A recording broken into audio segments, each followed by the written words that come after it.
مذہبی جذبات کو ملک میں تشدد بھڑکانے کے لیے استعمال نہیں ہونا چاہیے. Field marshal chief of defence forces field marshal Asad Munir نے کہا ہے کہ پاکستان میں تشدد کی اجازت نہیں دی جائے گی اور مذہبی جماعت کو ملک میں تشدد بھڑکانے کے لیے استعمال نہیں ہونا چاہیے. پاک فوج کے شعبہ تعلقات عامہ ISPR کے مطابق فیلڈ مارشل سید اسد منیر نے راولپنڈی میں اہل تشیع علماء سے ملاقات کی، جس میں انہوں نے قومی سلامتی اور بین الصوبائی ہم آہنگی پر تبادلہ خیال کیا. اس موقع پر فیلڈ مارشل اسد منیر نے کہا کہ اتحاد، رواداری اور قومی یکجہتی کے فروغ میں علماء کا کردار کلیدی ہے. غلط معلومات اور فرقہ وارانہ بیانیے کی روک تھام کے لیے علماء اپنی کردار ادا کریں. Chief of defence forces field marshal Asad Munir نے کہا کہ پاکستان میں تشدد کی اجازت نہیں دی جائے گی. مذہبی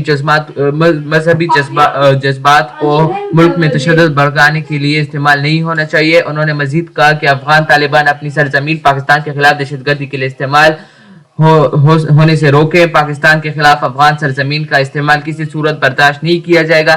دہشت گردوں اور ان کے ٹھکانوں جہاں کہیں بھی ہوئے نشانہ بنایا جائے گا. ISPR کے مطابق علماء کی جانب سے تشدد کی بھرپور مذمت کی گئی اور امن و استحکام کے لیے سیکورٹی اداروں کی حمایت کا اعلان بھی کیا گیا. ISPR کے مطابق آپریشن غضب للحق سے متعلق فیلڈ مارشل نے دہشت گردوں کے مکمل خاتمے کا عزم بھی کیا.